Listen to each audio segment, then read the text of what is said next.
In a stunning twist that would make fashion historians raise an eyebrow, Belew, a designer born in 1931 in a world far removed from glitz, transformed the clothing of one of music's most iconic figures, Elvis Presley. Born into a time when design was more functional than fashion, Belew's journey led him to the vibrant world of Broadway and Hollywood. His designs would eventually captivate not just the stage but the king of rock and roll himself. Elvis was about to embark on a new chapter, and the man tasked with reimagining his image was none other than Belew, a designer known for his work with singers and Broadway stars like Ella Fitzgerald and Joan Rivers. It was a decision that would prove revolutionary. NBC's Steve Binder, based in Los Angeles, believed that bringing in a New York designer would infuse a fresh perspective into Elvis's image, something a Hollywood designer might miss. So Belew was tapped to design for that special Petula Clark and Harry Belafonte show, marking the beginning of an extraordinary collaboration. Elvis was thrilled with Belew's first creation, a black leather suit that echoed the rock and roll spirit, albeit with a nod to the iconic styles of Marlon Brando and Gene Vincent. However, it was the suit's tight fit and stylish edge that set it apart from the more baggy styles of the time. When Elvis requested something more comfortable for his Las Vegas show, Belew turned to his network of friends who designed for ice skaters, seeking a fabric that would stretch and hold its shape, leading to the use of stretch gab, a form of gabardine. Belew's approach to designing for Elvis was rooted in practicality and style, keeping the focus on the performer rather than the garment itself. He chose simple yet striking designs, jumpsuits with high collars, pointed cuffs, wide belts, and bell-bottom trousers. The idea was to enhance Elvis's presence without overshadowing him. These jumpsuits, while initially met with some skepticism due to their cost, became synonymous with Elvis's image. Elvis's affinity for these suits grew, and he even wore them in public, notably during a meeting with President Nixon at the White House in 1970. This image of the king in his signature jumpsuit became a cultural icon, forever linked with Elvis's persona. As the years went by, the designs evolved, incorporating more elaborate details like cords and fringes, always staying true to Belew's original vision of blending comfort with style. The peak of Belew's collaboration with Elvis came with the creation of the iconic Peacock jumpsuit, worn during Elvis's Forum performance in Los Angeles in 1975. This suit, featuring a white background with red, white, and blue stones forming an eagle, was a patriotic statement that captured the essence of America. It was so iconic that it sold for a staggering $300,000 at auction in 2008, making it the most expensive item of Elvis memorabilia ever sold. Despite the success and creativity of these designs, Elvis's battle with his weight posed new challenges. Belew even experimented with a high-tech diamond suit in 1977, featuring stones that could activate laser beams. Though never worn due to safety concerns, it showcased Belew's relentless pursuit of innovation. As Elvis's career progressed, the landscape of his music releases changed. With limited new material and restrictions on song choices, the pressure to produce another hit album loomed. Yet even amidst these challenges, Belew continued to create, pushing boundaries and redefining what performance wear could be. Elvis Presley's partnership with Belew was more than just a collaboration. It was a fusion of two creative forces that left an indelible mark on music history and fashion.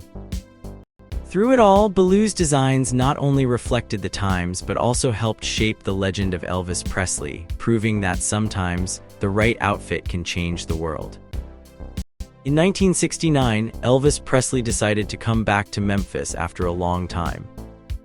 He wanted to record some new songs, and his team suggested a place called American Sound Studios. This studio was in a part of town where things weren't so great, but it had a special magic to it. The studio was run by Chips Moman, a musician who had started the studio after leaving another one because he felt he wasn't being paid fairly. Chips Moman was known for being tough but fair. He had worked with many famous singers, both black and white, back in the 1960s. He had even written some big hits. When Elvis thought about recording there, Felton Jarvis, his longtime producer, thought it was a great idea. Felton believed that working at American Sound would help Elvis grow as an artist. When Elvis first walked into the studio, he heard the sound of rats scurrying around, but he liked it. It felt real and different from the big, fancy studios he was used to. Elvis ended up recording there for 4 nights. He was sick with a cold at first, but that actually made his voice sound rough and unique, which added to the music. Elvis didn't want to sing the songs Felton had picked at first. He wanted to choose his own songs.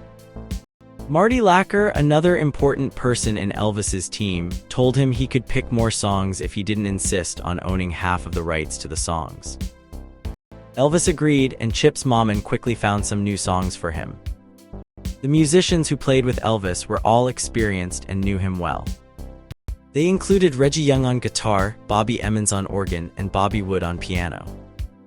These guys had played with other bands before, like the Bill Black Combo, and they knew how to make great music. On his first night, Elvis heard a song called Long Black Limousine. It was about a girl who dreams of returning home, but in a way that hinted at something dark. Elvis and the musicians worked hard to get it just right. It took 9 tries, but when they got it, it was perfect. The song was a mix of country and soul, which was something Elvis was good at blending. Another song they worked on was In the Ghetto. This song was about people who seemed to be stuck in a bad situation with no way out. Elvis was thinking about this song because it reminded him of the struggles people faced in Memphis, where Martin Luther King Jr. had been killed. At first, Elvis was unsure if the song was too serious for him, but Chips Moman convinced him it was a great song. Elvis agreed and recorded it. When he heard it back, he was thrilled. Elvis had a way of picking songs that meant something to him. He knew that if a song talked about things he cared about, he could sing it better. Long Black Limousine was about a girl's dreams and dangers, while In the Ghetto was about the hard life some people lived. These songs showed that Elvis was not just singing for fun, he was telling stories that touched people's hearts. The sessions at American Sound Studios were special. Elvis was back in Memphis, and it showed in his music. He recorded 30 songs in total, and some of them became big hits. The music he made there proved that Elvis was still a force to be reckoned with in the music world. He was blending different styles and making magic, just like he always did. Elvis Presley, the king of rock and roll, tried out some new songs in the studio, but not all of them became big hits. One example is his version of Hey Jude.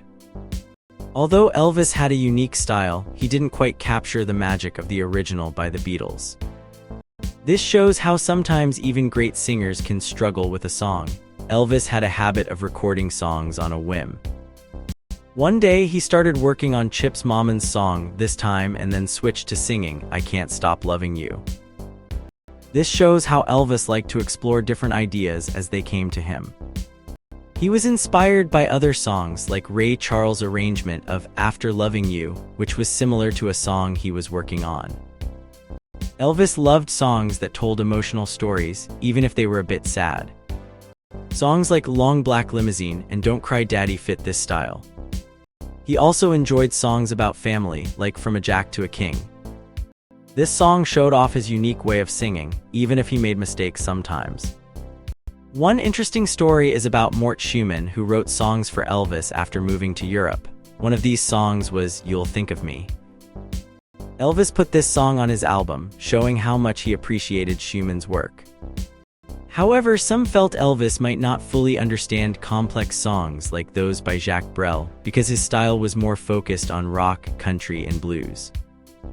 Elvis also tried his hand at recording songs written by British songwriters Chris Arnold, David Martin, and Jeff Morrow. They wrote songs like In Thoughts of You and A Little Bit of Green, which Elvis really liked. These songs showed how British writers could create music that fit Elvis's style perfectly. Another song, The Fair's Moving On, was tailored for Elvis by British writers Doug Flett and Guy Fletcher. This song told a story about love and loss in a way that resonated with Elvis and his audience. It showed how British songwriters could create songs specifically for Elvis, understanding his unique appeal. Chip's Mommin produced Suspicious Minds, a song that had great potential but needed a powerful performance to shine. Elvis gave it that powerful performance, proving why he was the perfect singer for the song. This highlights how sometimes a song needs the right voice to become a true hit. In the end, Elvis's journey in the studio shows his creativity and love for new music. Even though not every song became a massive hit, his attempts and unique style made each recording special. His ability to blend different influences and tell emotional stories through his music is what made him a legend.